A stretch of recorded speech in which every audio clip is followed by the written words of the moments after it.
J'ai dit, mais moi, j'ai jamais entendu des voix.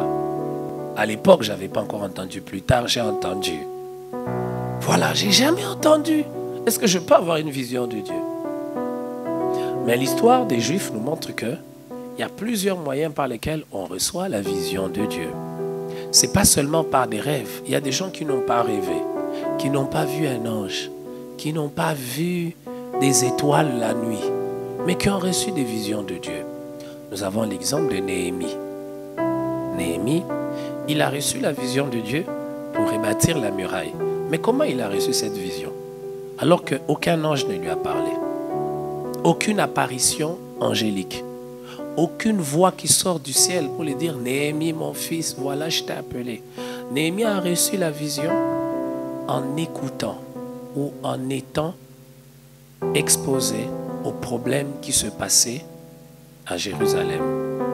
On peut recevoir la vision par un fardeau. Un fardeau seulement. Dieu dépose un fardeau. Et c'est tout, c'est le langage de Dieu. Dieu peut utiliser un fardeau. Néhémie avait ce fardeau pour se dire, ça ne va pas. Il faut que ça change. Il y a des gens qui attendent qu'un ange puisse leur parler. Ils attendent de voir des étoiles. Ils attendent d'entendre des voix. Alors que tout ce qu'ils ont, c'est simplement un fardeau. Et du fardeau naît une vision. La Bible nous parle de Josué. Josué n'est pas comme Moïse. Moïse, il voit Dieu. Dieu lui parlait au travers d'un buisson ardent. Mais Josué, nous le voyons au chapitre 1er du livre qui porte son nom. Et qu'est-ce qui est dit? Moïse, mon serviteur, est mort.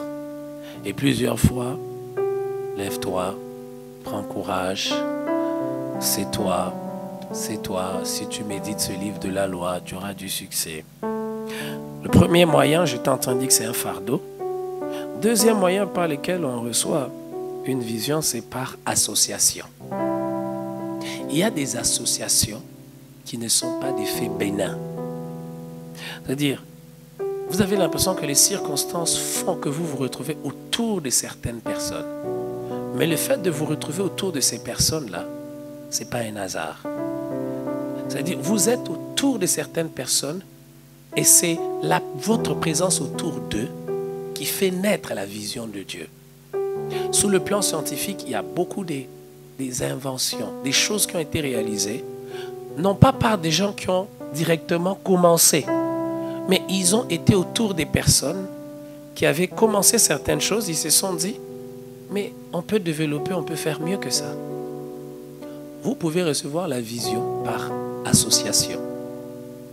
Vous pouvez recevoir la vision par une information. Pas seulement par un rêve, pas seulement par... Une information peut faire naître en vous une vision. Les autres moyens, on va les voir par l'échange. Alors, le dernier élément que j'aborde, et puis après, je serai complété par le frère Patou. Qu'est-ce que l'on fait? Qu'est-ce que l'on doit faire avec une vision? Bon, voilà, j'ai reçu une vision. Qu'est-ce que l'on doit faire? La première chose qu'on doit faire avec une vision, c'est de l'écrire. C'est d'écrire votre vision.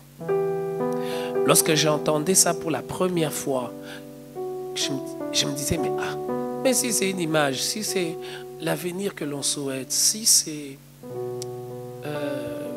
ce qui doit être fait ou comment l'avenir doit être, ce n'est pas encore arrivé. Pourquoi j'ai besoin d'écrire? Nous allons le voir pendant l'échange. Pourquoi c'est si important d'écrire une vision?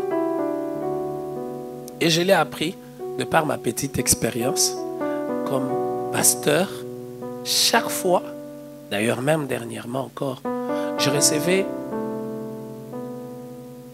je vous l'ai dit, cette conviction que l'étape que nous avons atteint maintenant, c'est comme si Dieu me disait, mais comment tu vois l'église dans 2 ans? Et j'étais en train de dire, voilà, je vois l'église comme ça dans 2 ans, comme ça, comme ça. Et tu as écrit ça où? Écrire, nous allons le voir, permet que la vision soit plus nette. Quand vous avez une vision, écrivez-la. C'est la première chose qu'on fait avec une vision, l'écrire. La deuxième chose que l'on fait avec une vision, c'est de faire un plan en rapport avec cette vision. C'est de planifier. Il y a beaucoup de gens qui ont des visions, mais qui n'ont pas des plans en rapport avec la vision qu'ils ont reçue. Et c'est un sérieux problème. J'aimerais enlever de votre tête que quand nous parlons des visions, nous ne parlons que des choses qui concernent l'Église. Hein? Ça peut être une entreprise, ça peut être une société, entreprise, société, c'est la même chose. Ça peut être une activité, ça peut être un changement. Comment est-ce qu'on voit la ville de Mbujimaï dans 5 ans, dans 6 ans, dans 7 ans? Comment est-ce que nous la voyons? Il faut faire un plan. La troisième chose que l'on fait avec une vision, c'est d'agir en fonction, de poser des actes en fonction de la vision. Et l'un des actes importants qu'il faut poser, c'est de parler de la vision. Vous avez écrit la vision, vous avez fait un plan, parlez de cette vision.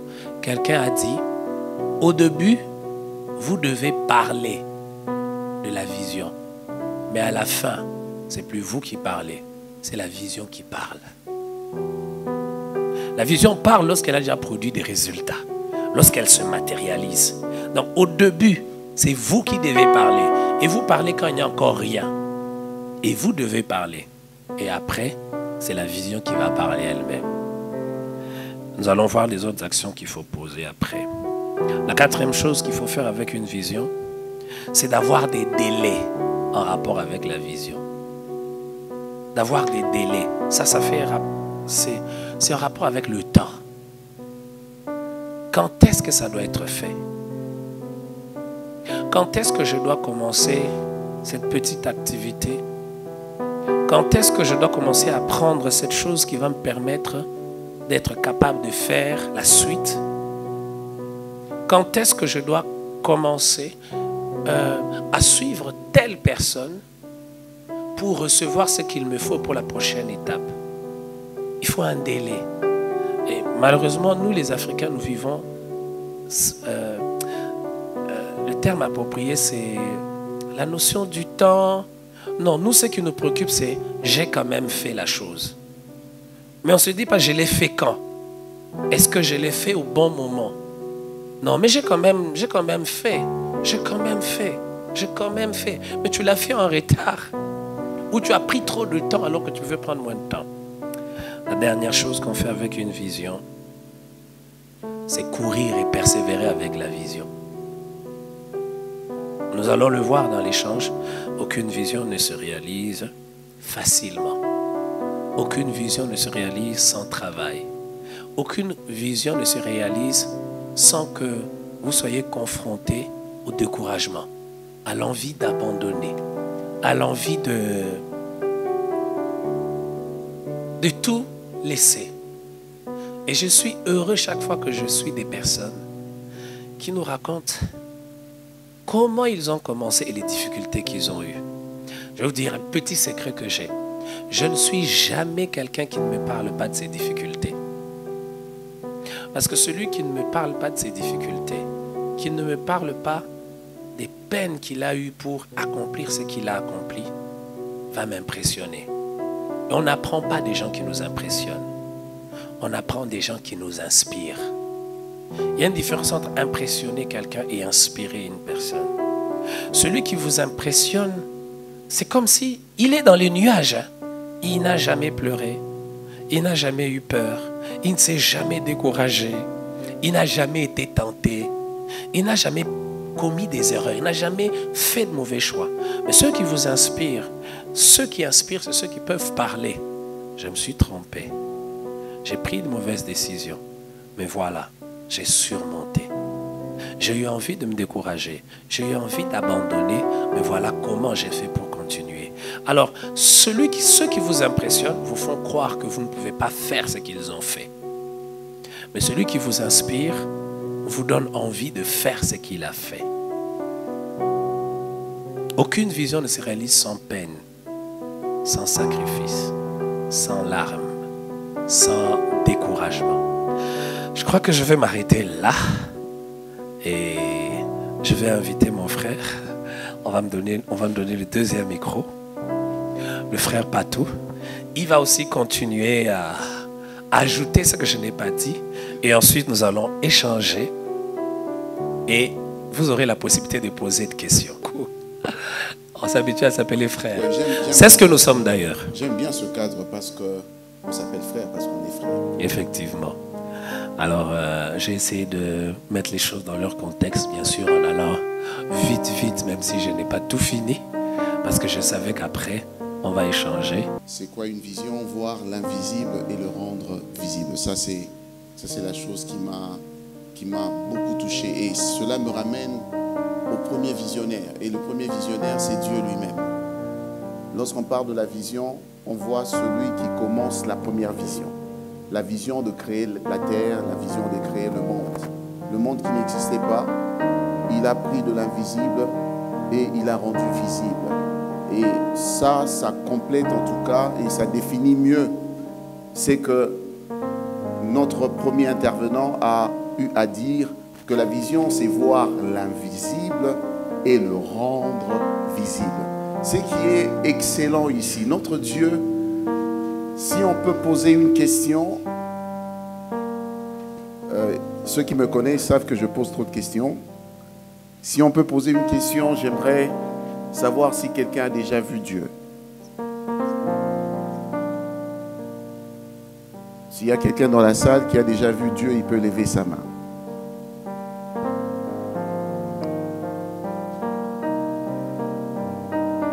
Voilà. Bien-aimé Emmanuel, je vois qu'il n'y a personne qui a vu Dieu dans la salle.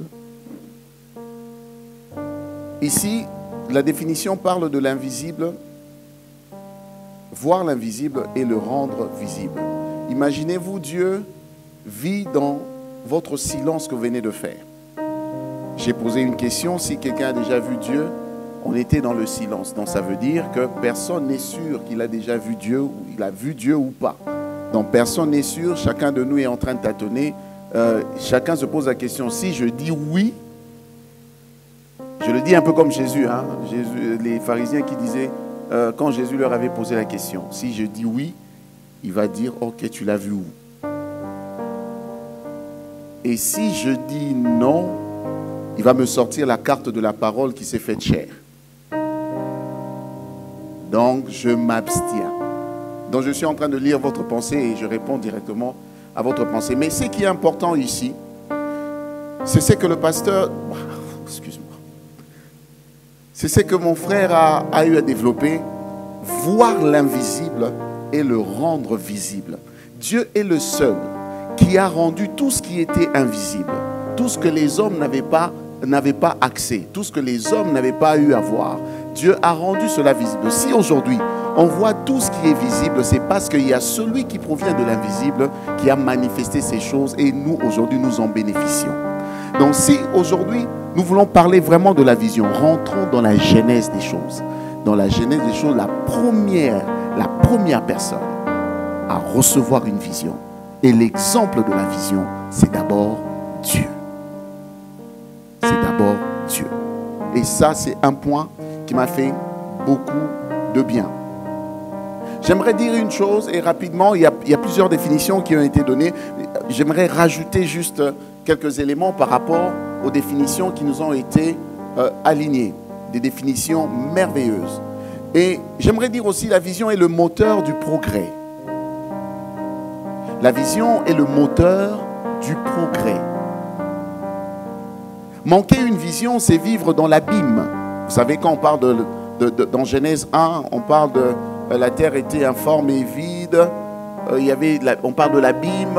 L'abîme, si vous allez dans des traducteurs ou des définitions, vous allez voir, c'est un gouffre, là où c'est noir, il y a beaucoup de choses, on ne sait rien voir dans l'abîme. C'est comme ça que je dis, manquer une vision, c'est vivre dans l'abîme, là où tout est sombre. Quand quelqu'un n'a pas de vision, c'est une personne qui vit dans le ténèbre. Une personne, quand je dis ténèbres, je ne dis pas que la personne elle est sorcière. Je dis simplement que celui qui n'a pas de vision vit dans le noir, vit dans le ténèbre, vit dans l'abîme, ne sait pas aligner les choses, ne sait pas avoir de la lumière. Et car la vision, retenez ceci, la vision, elle est une lumière. La vision, elle est une lumière qui donne un sens à nos réalisations. Lorsque nous lisons dans Genèse 1, le verset 2, ainsi que le verset 3, nous voyons, on parle de la création, mais on dit que la terre était informe et vide. Après, juste après, on parle de la lumière. Et Dieu dit que la lumière soit et la lumière fut. Imaginez-vous que Dieu, même sa pensée qu'il rend visible, ne pouvait pas être matérielle, ne pouvait pas se réaliser sans pour autant qu'il donne de la lumière à cette pensée. Donc la lumière que Dieu a donnée à la pensée qu'il était en train de créer, c'est cette lumière qui a tout rendu, qui a rendu toute chose visible. Une nation sans vision, là j'y vais directement sur une nation sans vision se crée des érosions. Si vous connaissez les érosions, quand une nation n'a pas d'objectif, n'a pas de vision, c'est que devant cette nation, on va rencontrer que des érosions. Le monde est créé par une vision, car Dieu s'est fixé des objectifs qu'il a accomplis, qui ont commencé par une pensée. La vision, je la définis aussi comme des objectifs que tu te fixes au préalable. C'est ça, en fait, la vision. Quelqu'un qui ne se fixe pas des objectifs au préalable n'a pas de vision. Tu peux tout faire, mais la vision te donne accès aux choses que tu sais faire. On a la capacité de tout faire. Mais quand tu as une vision, la vision te permet maintenant de faire quelque chose que tu sais faire. Tu commences à maîtriser une chose. Celui qui n'a pas de vision est en train de tâtonner sur tous les domaines de la vie. Manquer une vision, c'est vivre dans le tâtonnement. Mais avoir une vision, c'est maîtriser une chose et avoir l'accès à plusieurs aussi au même moment. Elle est la seule chose qui peut te sortir d'une grande confusion, la vision. Ça, c'est le pouvoir de la vision. La seule chose qui peut te sortir d'une grande confusion. Avant de prétendre avoir la maîtrise sur tous les domaines, tu dois devenir expert dans un domaine qui ouvre la porte à plusieurs domaines. Le mal avec nous, c'est quoi? On pense que nous sommes experts dans tout. Tu vas retrouver un bien-aimé, on ne parle pas que d'église. Bien-aimé Emmanuel a dit, ici on ne parle pas que du ministère. On parle de tous les domaines de la vie. Tu vas te retrouver... j'ai déjà vu ces genres de personnes, mon frère, j'ai déjà vu ces genres de personnes où tu le rencontres, il fait tout. Il fait tout, mais il n'avance pas, il ne progresse pas, il n'y a pas de progrès, il n'y a rien du tout. Tu le regardes, tu dis, mais tu es une mine d'or, tu es un diamant, mais qu'est-ce qui se passe dans ta vie? Pourquoi on ne voit pas le progrès? Pourquoi on ne voit pas un changement? Mais au même moment, tu te dis, la personne fait tout. La personne maîtrise tout. Bien aimé, la personne maîtrise tout, mais ne sait pas faire quelque chose. La vision, c'est une lumière sur une chose. La lumière qui te vient sur une chose, qui te permet maintenant d'avoir les ouvertures sur plusieurs choses. J'ai toujours donné l'exemple de mon père, le pasteur Adams. C'est quelqu'un qui est multitâche. Mais avant de le devenir, il a découvert un élément de sa vie qui l'a rendu multitâche. On est multitâche, mais on se focalise sur une tâche qui permet à ce que nous puissions revenir sur l'onction de la naissance. Parce que lorsque nous venons dans le monde, le Seigneur nous donne de toutes sortes de dons. Nous avons des talents, nous avons des dons. Mais c'est que Dieu nous avait donné à la naissance. Lorsque nous venons dans le monde doit nous former d'une certaine manière. On retrouve une lumière sur quelque chose que nous maîtrisons et Dieu va nous ramener tout ce que lui avait déjà donné. C'est ce que j'ai dit, avant de prétendre que tu maîtrises tout, tu dois devenir d'abord, retenez bien ceci, expert dans un domaine de la vie. expert. Je dois aller rapidement. Celui qui se prépare à aller loin n'est pas derrière les dires des autres, car il reste focalisé sur l'essentiel. Vous savez, quand tu as une vision, je sais que le frère Emmanuel peut bien en témoigner par rapport aux dires, par rapport aux avis. Vous commencez une église, vous retrouvez une église et il faut faire remonter. Du coup, il y a trop de conseillers qui entrent en jeu. Et quand vous suivez quelqu'un à gauche, vous suivez quelqu'un à droite, du coup, la vision que vous avez reçue commence à subir un peu de changement. Et vous ne savez plus vraiment travailler sur la vision que vous avez reçue. Et du coup, vous ne savez plus rien faire. Votre vision a été modifiée. Dénaturée. Dénaturée. Et ça, c'est quand tu commences à vouloir faire parce que les autres ont dit, tu abîmes même la vision que le Seigneur t'a donnée. Je crois qu'on est en train de cheminer ainsi. Je crois nous, on doit déjà commencer notre échange. Mais je pense bien que ce point est très, très important. De ne pas rester, quand tu as une vision, ne reste pas sur les dires des gens. Parce que j'ai dit une chose, avoir une vision t'empêche de toujours attendre les avis des gens pour avancer. Tu n'iras pas loin avec les avis des autres, mais tu vas percer à cause de ta vision. Quelqu'un qui te conseille ne te fait pas abandonner tes objectifs, mais t'aide plutôt à les atteindre. Le conseil ne vient pas te faire abandonner ce que Dieu t'a donné, mais le conseil vient pour former et forger ce que Dieu a déjà placé en toi, comme vision. Il y a quelques questions. J'allais dire docteur Emmanuel, parce qu'il est docteur. Excusez-moi si vous ne le connaissez pas comme docteur, moi je le connais comme docteur. Le bien-aimé a dit cela. Voici quelques questions à se poser sur la vision. Il m'a précédé, il a aussi mentionné quelques questions. Est-elle importante? Est-elle importante? Nous avons besoin de savoir pourquoi parlons-nous de son pouvoir. On a parlé du pouvoir de la vision. Dire pouvoir, c'est démontrer combien la chose a une force intérieure qui se dégage de l'extérieur. Quand on dit le pouvoir de la vision, on démontre combien la chose a une force intérieure qui doit se dégager de l'extérieur. Le pouvoir est une capacité qui te permet de dominer. Le pouvoir de la vision peut te sortir de ta zone de confort. Il existe des gens qui sont restés dans leur zone de confort où ils savent que moi je ne peux pas quitter ici. Moi je suis là. Moi je ne peux pas faire ceci. Qui représente les limites que toi-même tu te plaçais pour t'amener sur un terrain de prise de décision. La vision t'emmène sur un terrain de prise de décision. La vision te fait passer cette ligne que tu t'es placée. La vision te fait passer de l'autre côté. La vision est une manière de définir l'avenir et de ôter la confusion. Quand on dit de quelqu'un que c'est un visionnaire, cela veut dire qu'il se fixe préalablement des objectifs avant de se lancer dans une aventure. Avant la réalisation, le projet exista. J'aimerais vous dire une chose. Étant que conférencier, je ne le dis pas comme pasteur et prédicateur, mais étant que conférencier, j'aimerais vous dire et vous conseiller en vous disant ceci.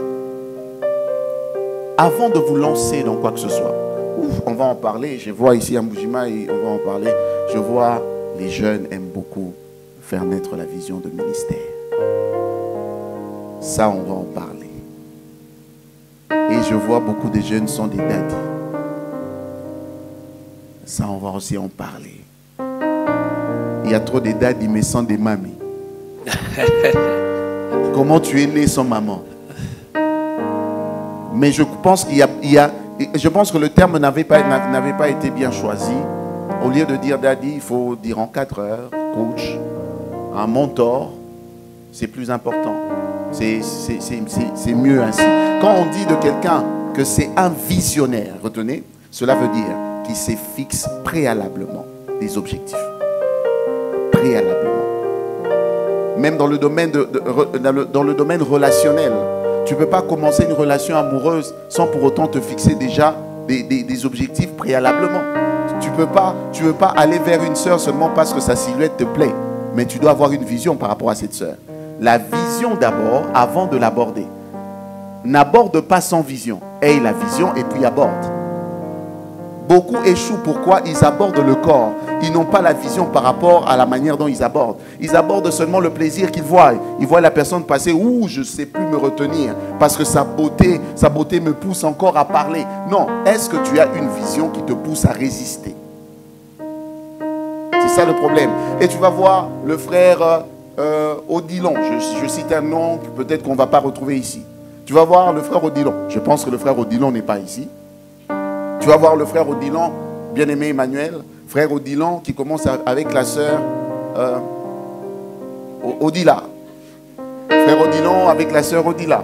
Et il vient chez la sœur Odila, quand je t'ai vu, ta beauté m'a frappé. Et du coup, poum, après quelque temps, la sœur Odila et le frère Odilon se séparent. Et le frère dit non, on n'était même pas fiancés. Je suis en train de voir, j'ai le droit de...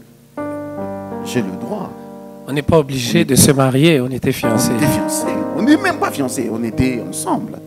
Et le frère Odilon laisse la sœur Odila et va chez la sœur Odilé. Et la sœur Odilé, il commence un peu.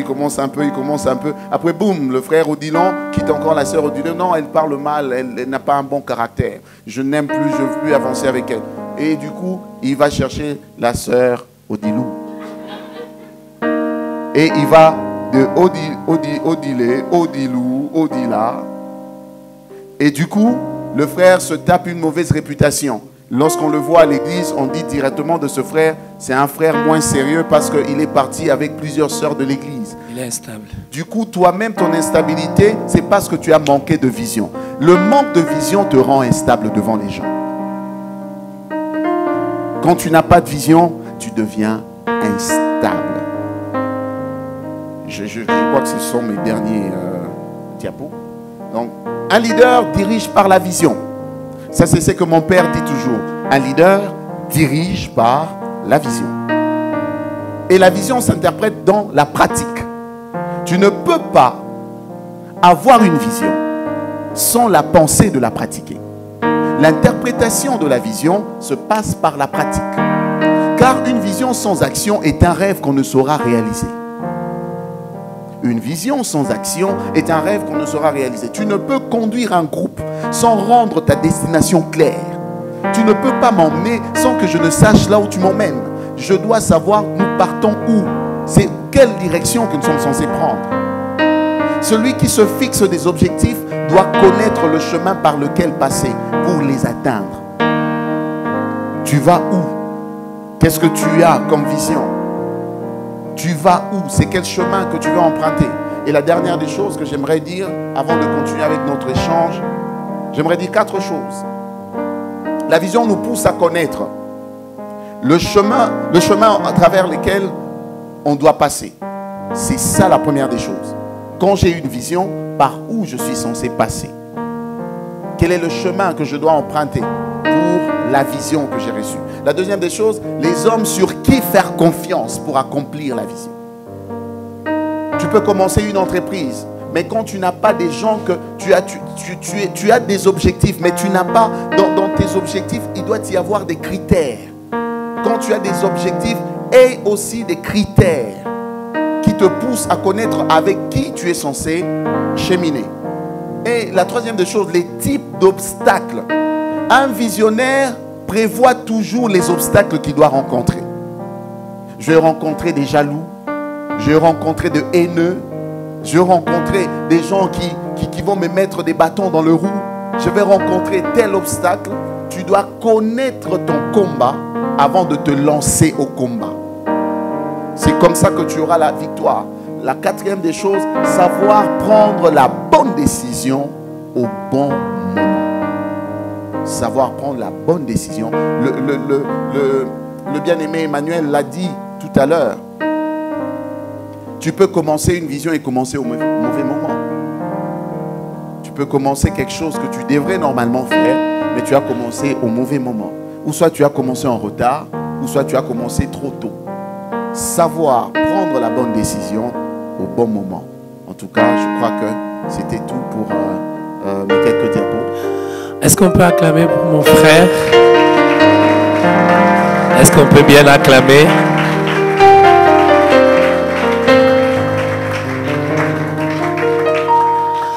Alors, nous allons rendre encore beaucoup plus simple tout ce qui a été dit. Pourquoi il faut avoir une vision? Pourquoi est-ce qu'il faut avoir une vision? Je crois que c'est l'une des questions importantes. Pourquoi il faut avoir une vision? Plusieurs personnes ne savent même pas répondre à pourquoi il faut avoir une vision. C'est ça même la question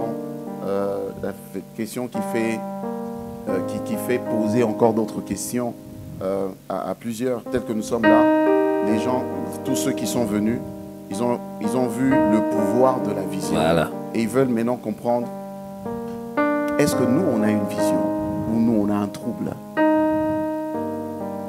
Qu'est-ce que nous avons? Bien-aimé, tu dois avoir une vision pour avoir des réalisations. Si je dois répondre simplement, si tu veux avoir des réalisations, je ne dis pas que tu dois commencer à essayer des choses. Je parle de la réalisation des choses. Tu ne pourras pas réaliser une chose sans pour autant concevoir la chose dans la pensée. La réalisation d'une chose dépend de la conception de la chose. Pourquoi tu dois avoir une vision? Tu dois avoir une vision parce que tu dois la réaliser. Je pense que... En fait, cette question sur laquelle nous venons d'échanger, de parler là, c'est une question importante. Et pour moi, je me dis, toute personne qui participe à cette conférence et qui quitte sans savoir pourquoi il faut avoir une vision, alors il n'a rien compris. Oui.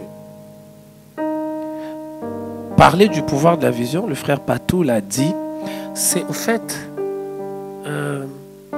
nous faire comprendre ce que la vision produit. Amen. Ce que la vision apporte. Et il vient de le dire, il faut avoir une vision pour avoir des réalisations. Ça veut aussi dire que lorsque vous n'avez pas de vision, vous n'avez pas d'avenir. En fait, c'est la vision qui détermine l'avenir. Et vous savez, il y a des gens qui attendent l'avenir, mais il y a des gens qui créent l'avenir. La vision vous fait créer l'avenir, mais pas n'importe quel avenir, parce que la vision, c'est pas de l'ambition. Non, on peut être ambitieux, mais ne pas être dans la vision, parce que la vraie vision, c'est une sémence que Dieu sème dans votre esprit. Et vous remarquerez que la vision, elle vous permet... Le frère Patou a dit quelque chose de très important vers la fin. Il a dit, la vision, elle vous pousse à connaître. La vision vous permet de faire des bons choix. Sans vision, vous allez faire de mauvais choix. Il y a des personnes qui ne se marient pas très bien parce qu'ils ne savent pas, en fait, dans 5 ans, quel genre d'homme je serai. Dans 10 ans, quel genre d'homme. Quand je sais quel genre d'homme je serai, je sais avec qui je dois être. Il a dit, la vision nous montre les hommes sur qui compter, les hommes avec qui on peut marcher. Et vous savez, la vision, elle fait quelque chose de formidable. La vision vous fait comprendre les étapes de la vie. Parce que dans la vie, très peu de personnes dans nos vies demeurent jusqu'à la fin. Il y a des gens avec qui on commence, avec qui on termine. Mais il y a des gens avec qui on commence, 2e, 3e étape, on se sépare. Il y a des personnes qu'on rencontre à la 3e étape de sa vie, on marche avec eux jusqu'à la 6e étape, et puis on se sépare, on continue.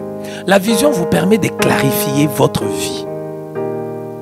La vision va vous faire comprendre pourquoi vous devez faire certaines choses que les autres ne font pas. Vous savez, dans notre monde, ce n'est pas facile d'être différent. On est dans un monde où on veut faire comme les autres. Mais la vision vous fait comprendre que vous ne devez pas faire comme les autres. La vision vous donne le courage d'affronter une impopularité partielle pour avoir un impact demain. Parce que tout ce qui est populaire aujourd'hui n'est pas ce que moi je dois faire.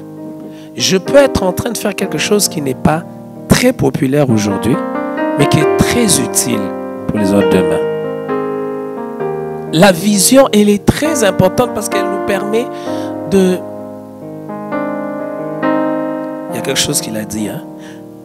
La vision nous permet de connaître les genres d'obstacles auxquels nous allons faire face. Quand tu ne connais pas ce à quoi tu fais face, tu ne seras pas préparé. C'est à quoi tu vas faire face, tu ne seras pas préparé à ça. Mais quand tu sais, voilà ce que je dois être demain, ce qui doit arriver demain, quel genre de difficultés j'aurai. Il a parlé de la haine. Comment je vais réagir face à la haine? En fait, la vision vous fait gagner du temps. Elle vous fait gagner du temps parce que le temps où vous allez rencontrer la haine pour commencer à apprendre comment on fait face, comment vous avez eu le temps d'apprendre avant.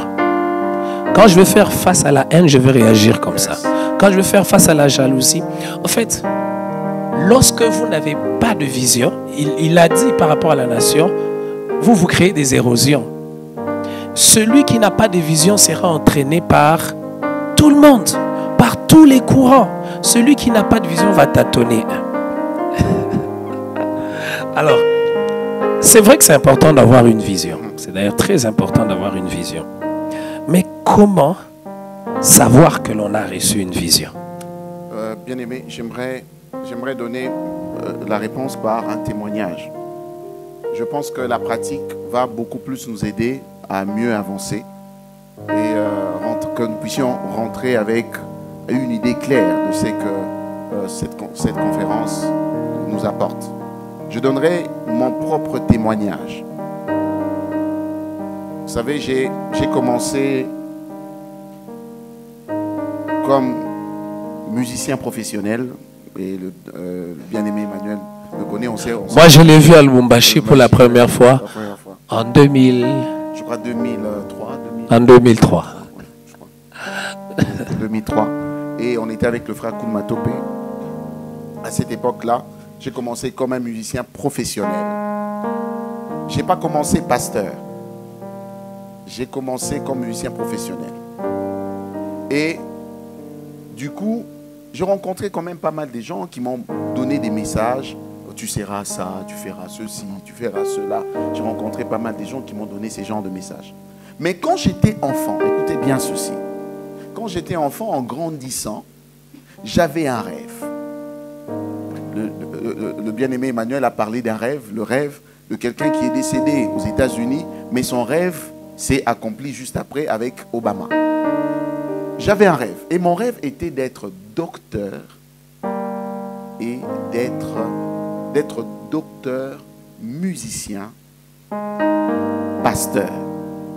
Mais je ne savais pas docteur, je disais docteur dans quoi? Je disais, je serai docteur, je serai musicien, je serai pasteur. Là, je vous parle d'un rêve d'un enfant de 3 ans. J'avais 3 ans. Et je disais tout ça. Et en grandissant, j'étais influencé par l'art. J'aimais dessiner, j'aimais faire toutes ces choses-là. Mais après, c'est le foot qui m'a influencé. Je suis football. En fait, j'ai joué au foot jusqu'en 3e division. C'est beaucoup de choses. Hein. J'ai joué au foot jusqu'en 3e division.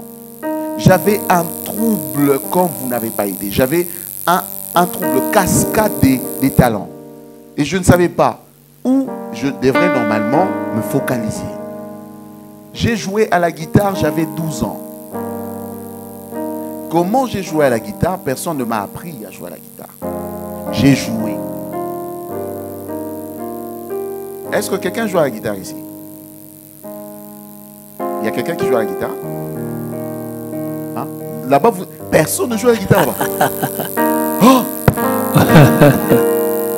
S'il y a des joueurs de guitare, est-ce qu'on peut se manifester, s'il vous plaît? Il y a quand même quelqu'un au fond, là. Au fond, hein? Maintenant, posez la question à ceux qui jouent à la guitare. Posez-leur la question de savoir, ça prend combien de temps pour bien jouer à la guitare? Mais moi, je n'ai pas appris à jouer. J'ai joué. Je n'ai pas appris. J'ai joué à la guitare. Tel que je vous le dis. Il y avait mon oncle qui jouait à une mélodie. Il jouait à cette mélodie-là à l'époque. Moi, je ne vais pas vous rappeler. C'est une certaine époque. Il y a un frère qu'on appelle Reddy Amissi. Et c'est un bien-aimé Reddy Amissi. Il y avait une mélodie de ce frère-là. Oui. Et maintenant, mon oncle jouait la mélodie de ce bien-aimé-là. j'étais là en train de regarder ses doigts. Je regardais ses doigts. Je regardais comment ses doigts se déplaçaient. Et moi, je suis gaucher. Pire encore. Je suis gaucher. Je regardais ses doigts. Je regardais ses doigts. Je regardais ses doigts. Quand il a laissé la guitare, j'ai repris la guitare. J'ai joué la mélodie. Telle qu'il jouait. Quand il est sorti de la maison, il m'a trouvé en train de jouer. Il me regarde et dit, « Hé, sorcier, qui t'a appris ?» J'ai dit, « Vous. » Il me dit, « Moi, quand ?»« Maintenant. »« Maintenant, comment ?» Il a repris la guitare, il a rejoué une autre mélodie. Et en rejoignant une autre mélodie, il me dit, si tu as vraiment vu seulement, joue. Je reprends la guitare, je joue. Il dit, tu es sorcier, tu as les esprits mauvais, ne sois plus près de moi. Il m'a chassé. Et je suis parti. J'ai devenu comme un enfant. Vous connaissez le film d'un enfant qui entend seulement le son et qui commence à reproduire. C'est comme ça que moi j'ai grandi. J'entendais le son en route. Et quand j'entends le son, je prends ma guitare, je commence à reproduire le son. J'ai reproduit le son, c'est pas ça. Mais dans mon esprit, j'avais un rêve.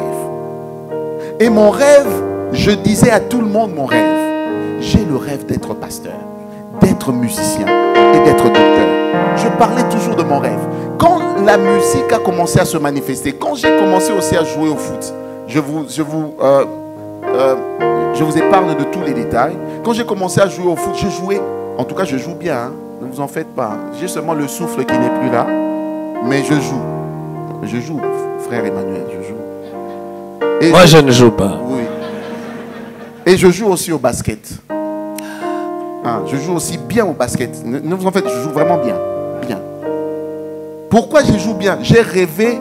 J'étais en train de dormir. C'est important ce que je suis en train de vous dire. C'est pour vous faire comprendre que ce que tu es censé devenir est déjà en toi, mais toi, tu ne sais pas le voir. Tu ne sais pas comprendre que la vision de ta vie se trouve dans ta vie. La vision n'est pas quelque chose que tu retrouves de l'extérieur. La vision se retrouve de l'intérieur et se manifeste de l'extérieur. Tu n'as pas besoin d'avoir la vision de l'extérieur. Tu n'embrasses pas une vision. Tu commences à manifester une vision et les gens deviennent la vision que tu es. Ce que j'étais en train de manifester, c'était moi en fait. C'était moi qui manifestais cela.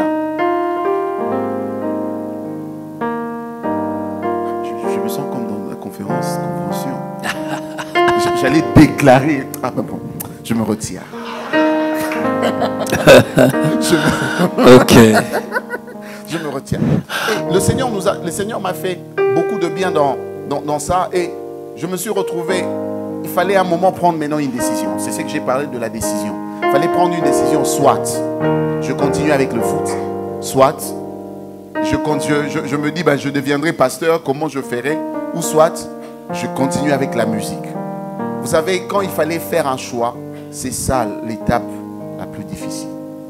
Faire le choix de ce que tu es censé devenir et de ce que tu es censé être tout au long de ta vie. Je plains beaucoup les amis dont les parents font le choix pour eux. Ils ne savent pas vraiment s'exprimer par rapport à ce que Dieu veut. Et si je dois répondre, j'ai déjà répondu à cette question que le bien-aimé Emmanuel me posait. J'ai répondu à cela avec un témoignage, une pratique. C'est ce que j'aimerais vous dire.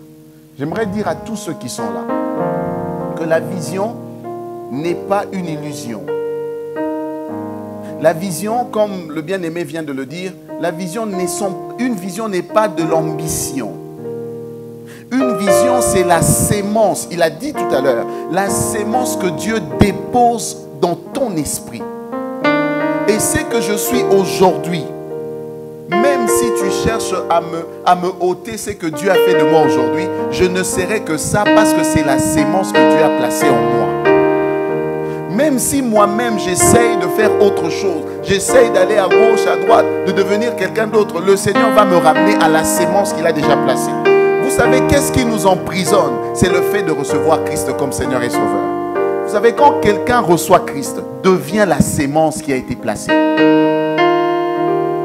Peut-être quelqu'un va se poser la question, les autres, si on doit parler des autres pour finir, si on doit parler des autres, mais comment les autres réalisent leur vision? Comment ils font? Si on doit parler des autres, ils ne sont pas chrétiens, mais ils réussissent dans la vie, ils font ceci dans la vie, ils font cela. Bien aimé, j'aimerais vous dire, tout ce que Dieu fait pour l'homme, il a déjà placé en l'homme. Il a l'art de raconter des histoires. Hein? Bon, maintenant, dans tout ce qu'il vient de raconter, je vais essayer d'ajouter à ce qu'il vient de dire, pas d'ajouter, de ressortir des principes, des vérités. Vous avez vu, il a dit, le frère Patou vient de dire que il avait quelque chose en lui. D'abord, il a rêvé, et puis il a commencé à aimer vraiment la musique. Quand il était en train d'expliquer, en fait, cette question, comment savoir que l'on a reçu une vision? Comment une femme sait qu'elle est enceinte? Comment une femme sait qu'elle est enceinte? Ah, il y a des femmes ici, non? Bon, j'espère que si vous n'êtes pas marié, vous n'avez jamais été enceinte. Bon, il peut se faire par des concours, des circonstances que vous étiez tombé enceinte, même si vous n'êtes pas marié. Ça arrive parfois. Comment vous savez que vous êtes enceinte? C'est difficile d'expliquer, hein? Et c'est comme ça qu'on raconte l'histoire. C'est comme ça que le frère Patou a raconté, pour nous faire comprendre, au fait, comment on sait que l'on a une vision. J'aimerais nous dire 5 choses, partant de son histoire. On sait qu'on a une vision lorsqu'on commence à sentir le besoin du changement. On sent que, en fait, je ne suis pas celui que je dois être. Il y a quelque chose de plus grand. En fait, je ne fais pas comme je dois faire. Je pense que je peux faire mieux. En fait, il y a un changement. Ça se produit. En fait, je ne dois pas passer plus du temps à faire ça. Je dois... voyez là, il regarde quelqu'un en train de jouer. Il se dit, je peux faire. Il n'y a pas quelqu'un pour lui dire, viens faire. Yes. Il voit son oncle jouer à la guitare et puis il s'est dit, mais je peux aussi faire. Alors, il y a un changement. Avant, il ne le faisait pas. En fait, quand je parle de changement ici, c'est on est porté à faire des nouvelles choses auxquelles peut-être on ne s'intéressait pas avant. Ça, c'est un indicateur important pour savoir que l'on a reçu une vision. Ce désir ardent du changement. Le changement, ce n'est pas seulement passer du blanc au noir. Hein? Le changement, ça peut être améliorer les choses. Ce qui est déjà, on s'est dit, mais attends, pourquoi ça ne peut pas être mieux que ça? Pourquoi? Il y a toujours ce désir-là lorsqu'on a reçu une vision. Ou encore lorsqu'on commence à recevoir une vision. Parce que c'est dynamique. Hein? Il y a des visions que l'on reçoit pendant 5 ans. Ah, il y a des visions. Et il l'a dit au fait. Hein? 3 ans. Il reçoit, il fait un rêve. Il commence à jouer au foot. Il commence à jouer à la guitare. Plus musicien. Et c'est après que l'aspect pastoral vient après. Parce que la vision n'est pas toujours claire dès les débuts. Il y a 2 fois, Dieu vous fait progresser étape par étape. Quand tu crois avoir tout embrassé la vision, plus tu réalises certaines choses, tu te rends compte que tu n'avais pas encore embrassé tout aspect. Tu fais le premier pas, tu te rends compte que Dieu voulait te faire arriver à ce pas pour que tu comprennes qu'il faut encore faire un autre pas. Parce que si tu avais fait comprendre tous les pas au début, tu allais être submergé. Il arrive tout ce qu'on se dit, mais Seigneur, tout ce que tu me demandes, je veux faire tout ça comment? Alors Dieu va étape par étape. Donc j'ai dit la première chose, c'est quoi? Si vous avez retenu. Deuxième chose, je n'ai pas encore dit la deuxième chose. Hein. La deuxième chose pour savoir que l'on a reçu une vision, elle vient de cette vérité importante. Vous savez, Dieu nous a créés. Et le frère Patou a commencé en nous faisant comprendre qu'on ne peut pas parler de la vision sans parler du premier à avoir une vision, c'est Dieu. Le premier, en fait, il a appelé l'homme à l'existence.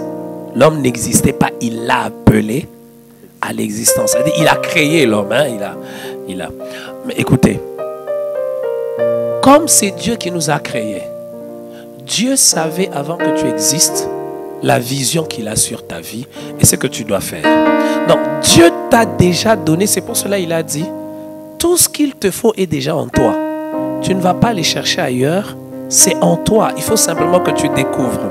Alors, en fait, cette deuxième vérité, c'est que le changement que vous rêvez va vous passionner, va vous empêcher de dormir. C'est une preuve que vous avez reçu une vision. Vous savez, l'ambition, c'est ce que j'ai en voyant le frère Patou. J'aimerais le dépasser. J'aimerais faire plus que lui. Ça peut durer 1 année, 2 ans. Le jour où le frère Patou n'est plus là, ça disparaît. Mais quand vous avez reçu une vision de Dieu, merci Emmanuel, vous avez reçu quelque chose. Vous remarquerez que cette aspiration au changement vous passionne. Vous êtes passionné par ça. C'est-à-dire, c'est comme s'il y a une énergie qui naît en vous pour faire cette chose-là. C'est-à-dire, en fait, Dieu ne nous déconnecte pas de qui nous sommes quand il met des visions ou quand il nous fait comprendre les visions qu'il a sur notre vie. Une vision que Dieu te donne qui n'a aucun rapport avec les centres d'intérêt de ta vie, pose-toi des questions. Une vision qui n'a aucun intérêt avec tes atouts et tes compétences, il faut toujours se dire, est-ce que c'est de l'ambition ou est-ce que... C'est comme on veut te faire porter une chaussure qui n'est pas de ton numéro. En fait, il ne faut pas faire la confusion entre le fait qu'il arrive des fois qu'on ne sait pas encore qu'on a une compétence, mais c'est la vision qui nous fait découvrir qu'on a une compétence. Mais vous ne pouvez pas avoir reçu une vision de Dieu sans des compétences en rapport avec cette vision. Si vous dites que vous avez reçu une vision, supposons, il y a des gens qui n'aiment pas, par exemple, qu'est-ce que les gens n'aiment pas? Il y a des gens qui... Bon, la musique, tout le monde écoute la musique, mais tout le monde ne peut pas travailler la musique comme un professionnel. Il y a des gens qui ne peuvent pas écouter la musique pendant 2 heures. Qui écoute la musique? Qui peut écouter la musique pendant 3 heures, toute une journée? 3 heures. Il y a beaucoup de musiciens ici. Hein? Bon, maintenant, vous écoutez 3 heures. Ça ne fait pas de vous musiciens. Qui peut travailler la musique pendant 3 heures? Ça veut dire que tu écoutes et tu veux reproduire ce qu'il a fait. Au fait, il y a des gens, même quand il n'a pas encore fait l'école de musique, il n'est pas dans un groupe professionnel, mais il aime, vous le voyez, il veut reproduire. Parfois, alors, il en va de même avec la vision. Est-ce qu'elle marche de pair avec les atouts que j'ai? Ça ne veut pas dire que toute vision que Dieu vous donne, vous devez avoir tous les atouts pour l'accomplissement. Non, hein? Moïse a vu le tabernacle, mais c'est Betsalel et Oliab qui l'ont fait. Mais Moïse avait les compétences pour diriger les gens. Pour diriger, pour les conduire, pour les amener, pour mobiliser les gens. Moïse était un leader. C'est-à-dire, tu ne peux pas dire que tu as reçu une vision de Dieu qui ne cadre en rien avec ce que tu as déjà. C'est comme ça que plusieurs confondent vision et ambition. Alors l'ambition, elle tue les gens. Hein? L'ambition, elle fait perdre du temps à beaucoup de personnes. Non, voyez, c'est la vision que j'ai. Et la troisième chose, bon, j'ai pris beaucoup de temps. La preuve que vous avez reçu, savoir que vous avez reçu une vision, c'est que vous allez avoir un fardeau pour faire des choses qui cessent d'être ordinaires par rapport à votre vie de tout le jour. Excusez-nous de vous demander de vous déplacer. Ouais. Merci beaucoup, pasteur. Frère. Il n'y a pas de pasteur ici, il y a de frères. Merci beaucoup, frère Emmanuel. On va raccorder la parole. Je pose ma question en 2 volets. Le premier volet, est-ce qu'une personne peut avoir 2 visions au même moment? Et si la personne a reçu 2 visions au même moment, qu'est-ce qu'elle peut faire? C'est ça ma question. Oui, mon frère. C'est mieux qu'on ait un tic au tac. Tic au tac, hein? Oui. Si quelqu'un peut avoir 2 visions au même moment.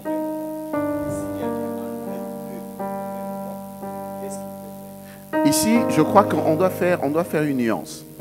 Merci. On doit faire une nuance. Quand on parle de la vision ici, il faut savoir, il existe la vision comme sémence, telle qu'on a parlé de ça. Et il existe la vision comme don. Oui, on a oublié de préciser ça. On a oublié de donner la précision sur le don des Don visions. spirituel. hein, un don spirituel. Le Saint-Esprit nous parle aussi par des visions, hein, par des songes. L'Éternel nous parle par cette voix-là. La vision comme une voix, on peut en avoir plusieurs. Dieu peut nous donner plusieurs visions par rapport à la voix qui est la voix de l'Esprit. La voix que l'Esprit utilise pour que nous puissions avoir des visions. Ici, nous parlons de la chose qui façonne même ton avenir. C'est une sémence, c'est comme une déclaration de l'Esprit que tu ne connaissais pas et que tu le deviens pour l'avenir. Ici, on ne parle pas de la différence des visions, mais ici, on parle de la sémence, la vraie vision des dieux en ce qui concerne ton parcours. Et aussi, par exemple, si tu es censé créer une entreprise, là, on parle aussi d'une autre catégorie de vision.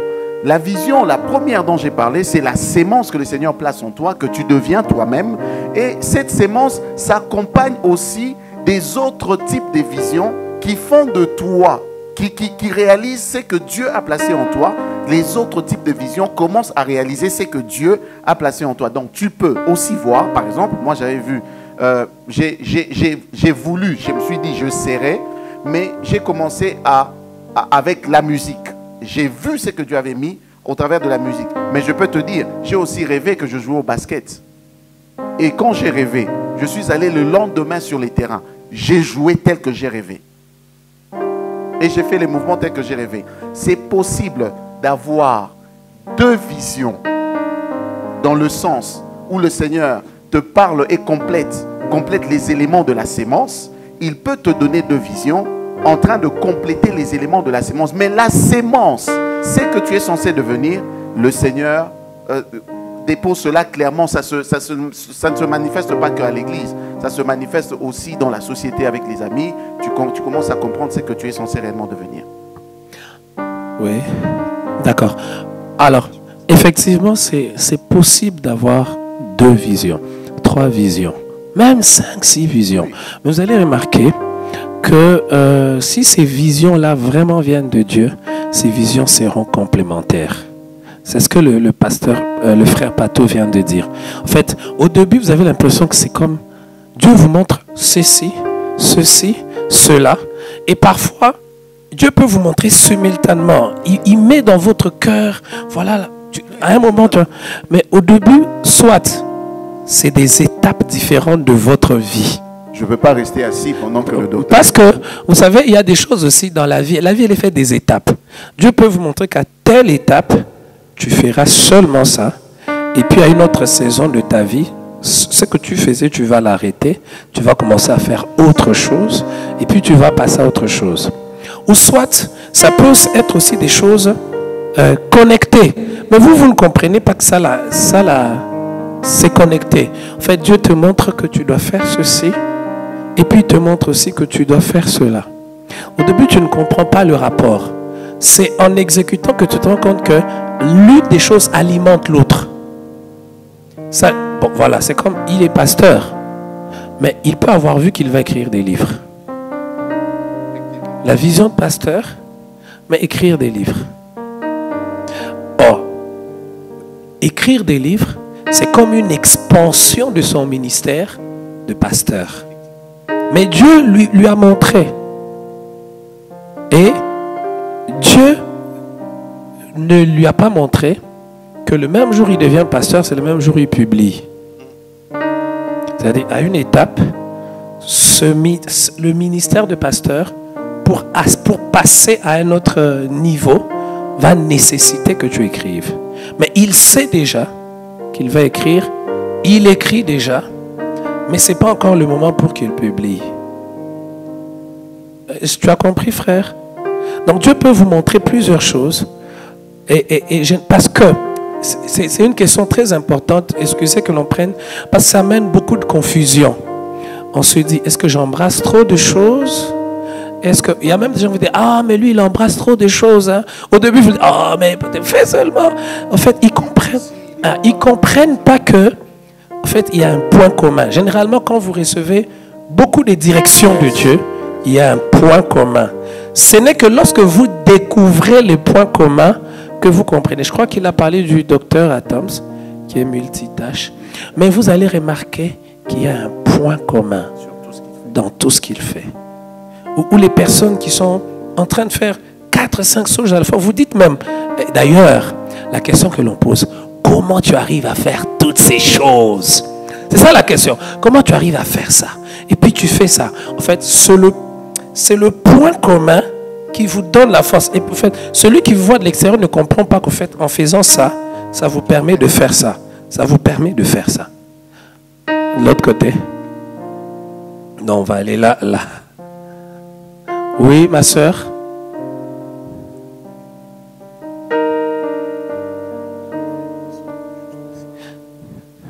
Ah, on peut faire descendre Emmanuel et on laisse ça sur le... Non, même si on voit pas, on entend le son, on entend la question. Ok. Merci, frère Patou. Il y a des pasteurs qui n'aiment pas qu'on les appelle frères, hein? Si on l'appelle frère du mon frère Kesha, tu m'as diminué, n'est-ce pas? Ça me permet de dire une chose, hein? Oui, ça me permet de dire une chose. Au fait, quand vous avez une vision, vous comprenez une chose. Il a parlé des réalisations. En fait, ce n'est pas le titre qui vous définit. Ce n'est pas le titre qui vous définit. Ce ne sont pas vos avoirs qui vous définissent. Parce qu'il y a des gens, ils sont cramponnés aux avoirs. Ils sont comme... Quand vous avez une vision, vous comprenez que Dieu ne vous a pas créé pour des titres. Dieu ne nous a pas créé pour les biens. Mais Dieu vous a créé pour accomplir une mission. Et c'est cette mission qui fait le centre de votre vie. Que tu m'appelles pasteur, que tu m'appelles Mbia, que tu m'appelles Emmanuel, ça ne change rien, même si tu n'ajoutes rien avant Emmanuel. Parce qu'il y a des gens qui disent, il faut toujours mettre avant papa, pasteur, révérend, Patou et Linga. Là, on va dire, on l'a bien présenté. Non, mais on peut dire, nous appelons Emmanuel Mbia. Ça ne change rien, vous savez. Bon, il y a aussi un problème de culture, hein? Il faut tenir compte de ça, oui. Merci pour la parole. Je tiens aussi à remercier le Seigneur pour cette conférence qui nous a vraiment éclairci sur beaucoup de points. Mais en partant de la définition, c'est selon laquelle une vision, en fait, est un pont qui relie le présent à un avenir meilleur. Est-elle différente d'une prophétie? Parce qu'en allant même à la question selon laquelle, pourquoi avoir de vision? La réponse était pour avoir de réalisation. Parce qu'une vraie prophétie aussi, elle est vraie quand elle se réalise au fait.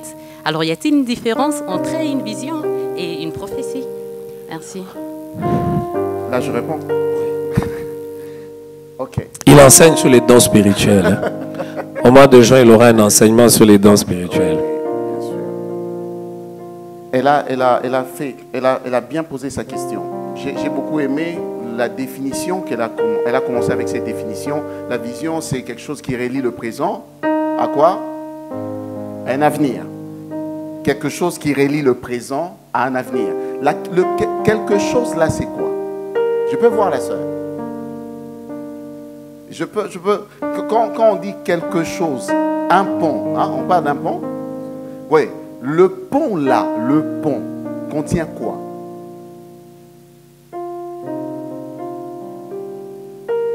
Mais voilà. Maintenant, le pont là contient le fondement de ce qui doit relier ton présent à ton avenir. Mais ce qui est censé relier ton présent à ton avenir, c'est quelque chose qui est invisible d'abord aux yeux des hommes. Et tu dois rendre cela visible pour que cela commence à relier ton avenir. Mais la chose qui est invisible ne vient pas de toi, vient des dieux.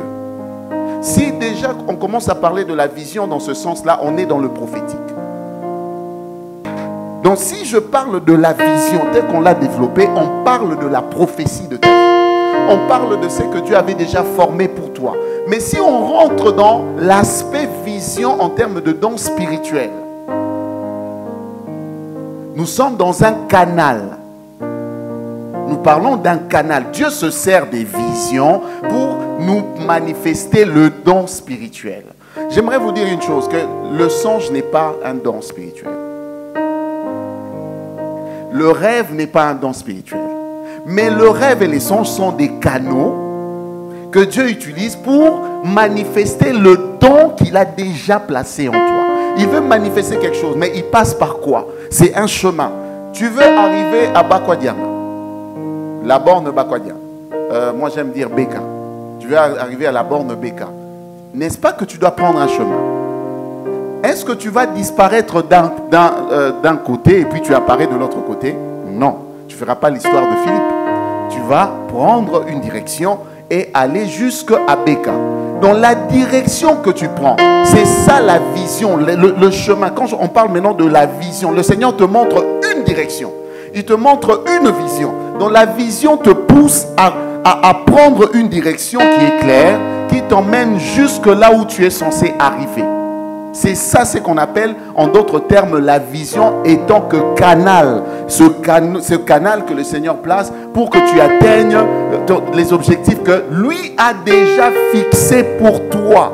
Les objectifs de ta vie ne sont pas fixés par toi parce qu'on parle d'un pont qui relie le présent. Maintenant, quand tu vois ton présent, chacun de nous tel que nous sommes là, nous sommes dans quel présent? Notre présent, tu vois peut-être que tu vends du carburant. Tu vois dans ton présent, tu as un shop. Tu vois dans ton présent, tu vois ce qu'il y a dans ton présent. Mais est-ce que si tu rentres vraiment dans ton esprit, quel était ton rêve? Quelle était la chose que tu désirais faire? Quel était le rêve de ton enfance? Tu voulais devenir qui? Qu'est-ce que tu pensais que tu voulais être? Ça, c'est la prophétie de ta vie. Le Seigneur a déposé en tout un chacun de nous une vision par rapport à sa vie. Mais tout dépend des aptitudes que tu développes pour commencer à comprendre la chose que tu avais développée. Il existe des gens, je donne un exemple, qui ne sont pas chrétiens. Je ne parle pas des chrétiens. Je parle de quelqu'un qui est dans le monde.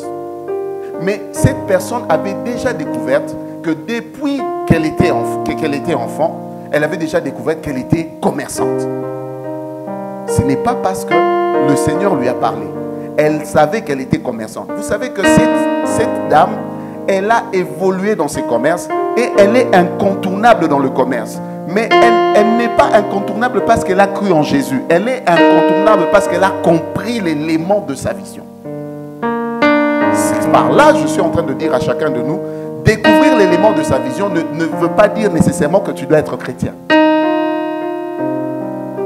Ne veut pas dire ça.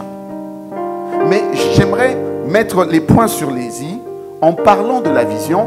Ici, je ne suis pas en train de faire la différence entre la prophétie et la vision. Ici, nous parlons de la chose que Dieu a placée en toi. Il appelle à l'existence les choses qui n'existent pas. En fait, tu vois les éléments qui n'existent pas là encore. Ce sont des choses qui existent en toi que Dieu seul est capable d'appeler à l'existence. Pourquoi? Parce que la première des choses, tu dois d'abord te rendre compte qu'il y a des choses qui n'existent pas. Quand tu te rends compte des choses qui n'existent pas, ça commence à te déranger. Le docteur, le frère Emmanuel l'a dit tout à l'heure, ça commence à te déranger. Tu sens qu'il faut qu'il y ait un changement. Ce sont des choses qui n'existent pas encore, qui commencent à te déranger. La chose qui te dérange là, qui n'existe pas encore, existe dans le passé des dieux. Merci beaucoup. Je crois que s'il faut ajouter quelque chose, je ne sais pas pourquoi tu as relié dans vision telle que nous en parlons et prophétie. Mais pendant que le frère était en train d'expliquer, il y a quelque chose qui m'est venu à l'esprit. Même quand on parle de prophétie, on ne va pas enseigner sur ça. Mais généralement dans notre milieu, quand on reçoit une prophétie, c'est comme si on déconnecte notre responsabilité. C'est-à-dire, moi, je n'ai plus rien à faire. Hein? C'est Dieu qui a dit. Moi, je n'ai plus rien à faire.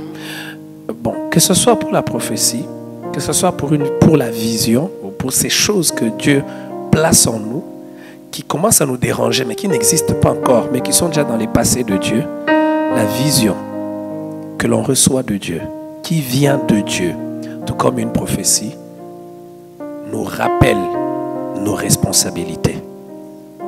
Il y a toujours ce que moi je dois faire. Il y a ma part. Parce que je crois, quand il pose cette question, je ne sais pas, il y a des gens qui disent, mais Dieu lui-même a parlé. Moi, je ne fais rien.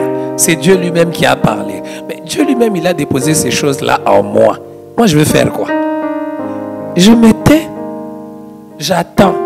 Comme il y a des gens qui disent, attends, elle s'accomplira.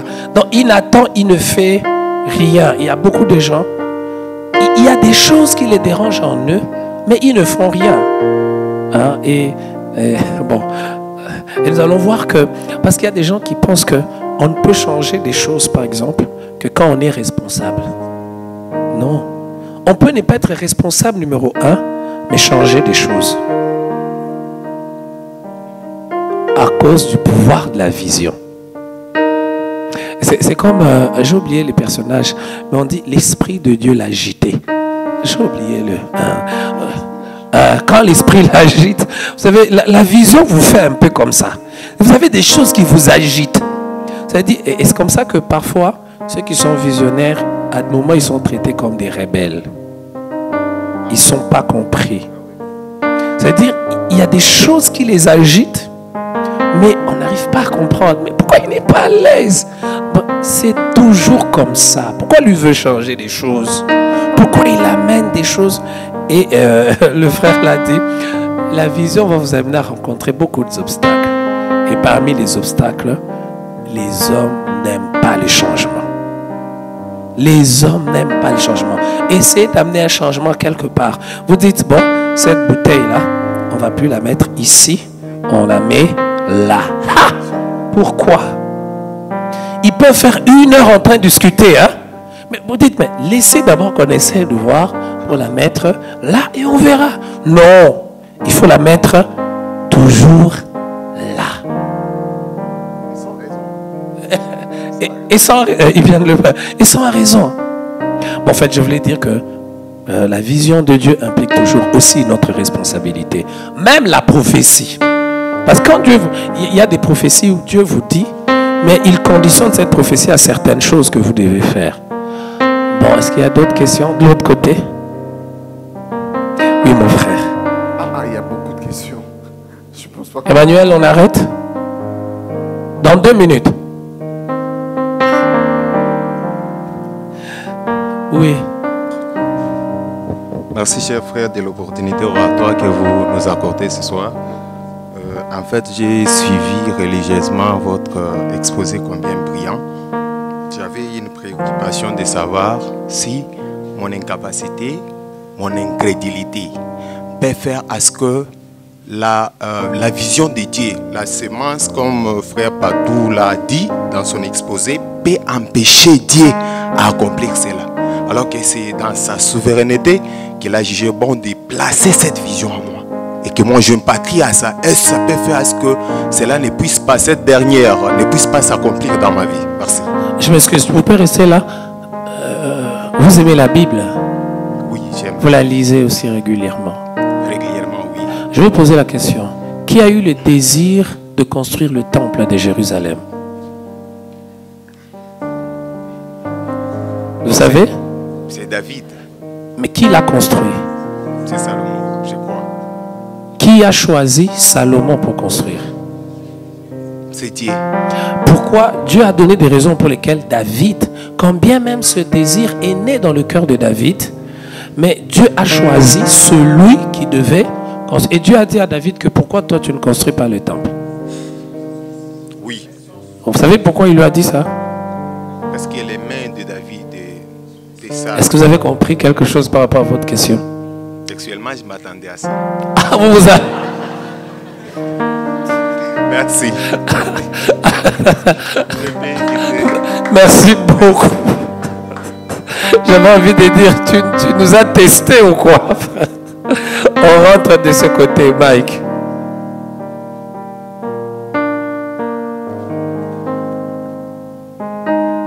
Merci beaucoup. Moi, j'ai une question au frère Emmanuel et une autre pour le frère Patou. Alors, frère Emmanuel, vous avez parlé dans votre exposé, tout au début, vous dites que parmi les caractères de la vision, elle doit être claire. Et à un moment donné, vous dites qu'au début, la vision peut être floue. Alors moi, j'aimerais savoir, comment est-ce que la vision peut être finalement? Si elle est claire, comment est-ce qu'une vision peut être claire alors qu'elle s'inscrit dans les temps? C'est quelque chose qu'on ne fait pas aujourd'hui, qu'on n'accomplit pas aujourd'hui.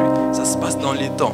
Si elle est floue, comment est-ce qu'on va être sur quelque chose qui est flou en avance? On ne sait pas où est-ce qu'on va. La question pour le frère Patou, c'est par rapport à la vision, la mission et puis les dons ou les talents, quel est le lien que vous faites entre le 3? Et les 3, c'est Dieu qui les donne. Si c'est Dieu qui donne le 3, où est la responsabilité de l'homme? Qui répond le premier? Ok.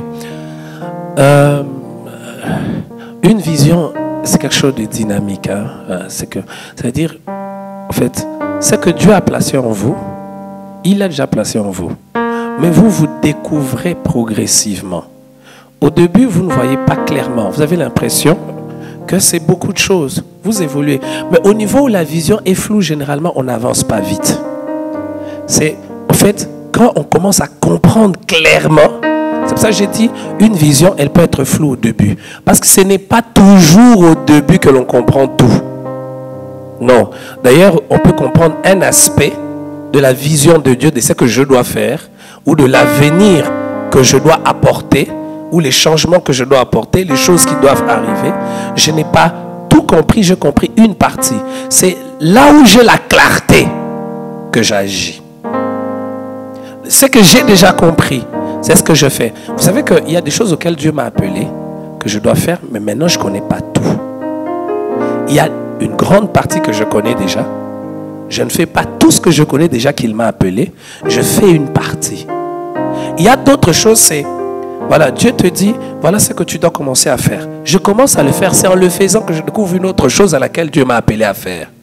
Donc quand je dis que la vision peut-être, elle doit être claire, mais en même temps dire la vision au début, elle peut être floue. C'est-à-dire, je sais que je dois faire des choses, mais je ne sais pas très bien ce que je dois faire. Je sais que je dois changer. Vous arrivez à un endroit, vous dites, il faut que ça change. Vous ne savez pas très bien, mais pourquoi il faut que ça change? Et puis, au fur et à mesure, vous comprenez, non, le son n'est pas très bon dans nos églises. Deuxièmement, vous dites, mais les jeunes ne sont pas très à l'aise dans nos églises. On n'arrive pas à communiquer avec eux. C'est comme s'il y a deux mondes différents. Il y a les mondes de nos papas et il y a les mondes des jeunes. Et puis après, vous vous rendez compte encore, ok, mais il y a un potentiel de musique important dans cette ville, mais qu'on n'utilise vraiment pas. En fait, c'est, voilà, vous savez, mais vous ne savez pas encore très bien ce que vous savez déjà. Je ne sais pas si vous avez compris. Donc, j'ai dit que la vision peut être floue pour éviter cette pression que l'on a, que j'ai eue aussi. Parce que j'étais complexé quand les gens me disent, ok, dis-moi un peu ta vision. Il y a des gens comme ça, ils viennent comme ça. Dis-moi ta vision. Alors, quand tu ne sais pas répondre à cette question, tu te dis, ah là là là là, moi je n'ai pas de vision. Ça veut dire que tu es à une étape où tu sais que des choses doivent être faites, mais tu ne sais pas encore très bien. Et c'est progressivement que tu comprends. Et que tu peux... Ce n'est pas à chaque étape de la vie qu'on peut répondre la vision sur chaque domaine. Hein. Alors, ces conférences, nous les abordons. J'aimerais vraiment qu'on aborde ces conférences, pas comme avec auteur. C'est-à-dire, voilà, il y a des experts et il y a des gens. Non. Ça veut dire, ça arrive aussi, il y a des domaines de ma vie. Si quelqu'un vient me dire, dis-moi un peu ta vision, c'est pas encore clair. Donc, je ne sais pas encore très bien. Il y a des choses, c'était hier. C'était pas clair, mais aujourd'hui, c'est clair. Je sais, il faut utiliser les médias. C'est très important. Mais je ne sais pas encore. Peut-être, j'ai même déjà commencé, mais je ne sais pas encore. Dernièrement, j'ai dit à un des frères avec qui on travaille dans les médias, j'ai dit, mais on fait ça, j'ai découvert notre spécialité pour ça. On a commencé quelque chose, je sais qu'il faut le commencer, mais je vois les hommes comme si c'était des arbres. J'ai besoin qu'ils me touchent encore. Pourtant, c'est Jésus qui l'a touché. Hein. Mais il voit des hommes comme des arbres. Puis je reviens. Écoute, fais-moi comprendre. Je sais que je dois faire cette chose. J'ai déjà même commencé, mais je n'ai pas encore très bien compris. Alors là, je comprends. Voilà, j'ai même dit à ce frère, j'ai dit, tu vois ce que nous faisons là, nous le faisons déjà. Mais ce que nous ne faisons pas bien, c'est parce que nous n'avons pas ressorti. C'est-à-dire, quand quelqu'un cherche ça, il faut qu'il nous suive, nous. Donc, quand quelqu'un cherche tel aspect, il va suivre telle personne. Il est toujours chrétien. Quand il est chrétien, il veut trouver ça, il nous suit, nous. Et on doit faire ressortir ça. Donc, en tout cas, c'est très important, mes amis. Ne vivez pas dans la peur. Donc, il y a des choses que vous ne comprenez pas clairement. Je dois faire les affaires, mais je ne comprends pas encore ce qu'est l'affaire que je dois faire. J'ai commencé quand même à vendre des sacs. Et puis, quelqu'un va te dire, toi, tu vendais des sacs, mais là, tu commences à vendre des beignets, tu es sans vision. Non. Ça veut dire, quand je commençais à faire des sacs là, j'avais déjà la vision. Mais je vois comme des arbres. Mais le fait que je vende des sacs, c'est pour que j'apprenne certaines choses. Plus je vends, je change, je commence à vendre des bijoux. Et puis, finalement, il y aura comme un déclic. En fait, ce que tu as commencé à faire, ce que tu dois vraiment faire, c'est ça.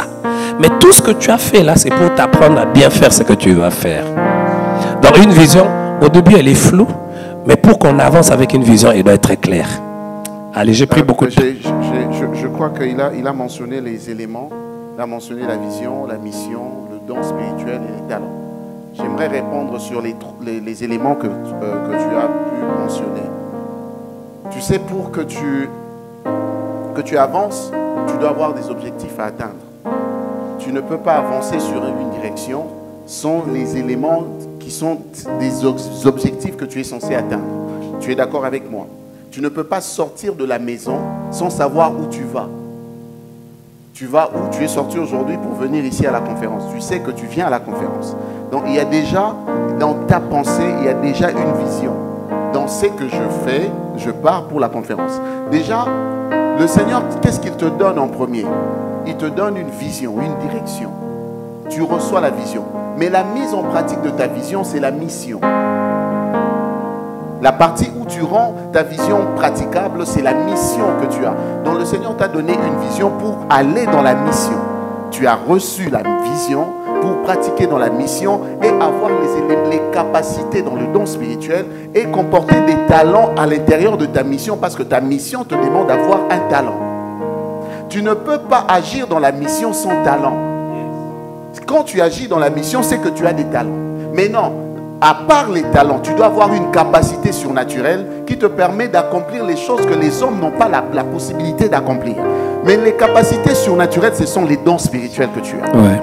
Donc c'est une vision que tu reçois qui s'accompagne par une mission, mais qui s'accomplit par la capacité spirituelle, mais qui est fait par les talents que le Seigneur t'a donnés.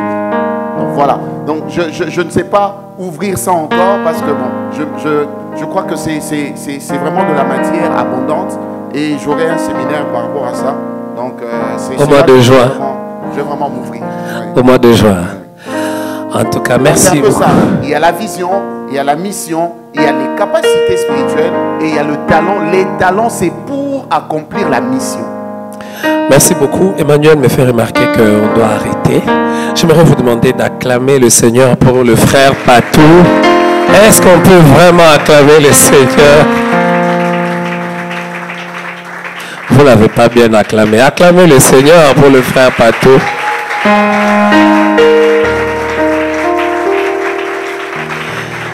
Il a accepté notre invitation de venir partager avec nous ce moment. Je suis très heureux d'avoir passé ce temps de partage avec lui. J'ai aussi beaucoup appris.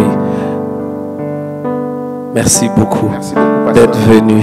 Merci. Là, je reviens vers le pasteur. Excusez-moi. Merci beaucoup, pasteur. Merci pour cette invitation. Et j'aime beaucoup le cadre. J'aime le sujet. Je crois que ces genres de conférences doivent continuer à exister.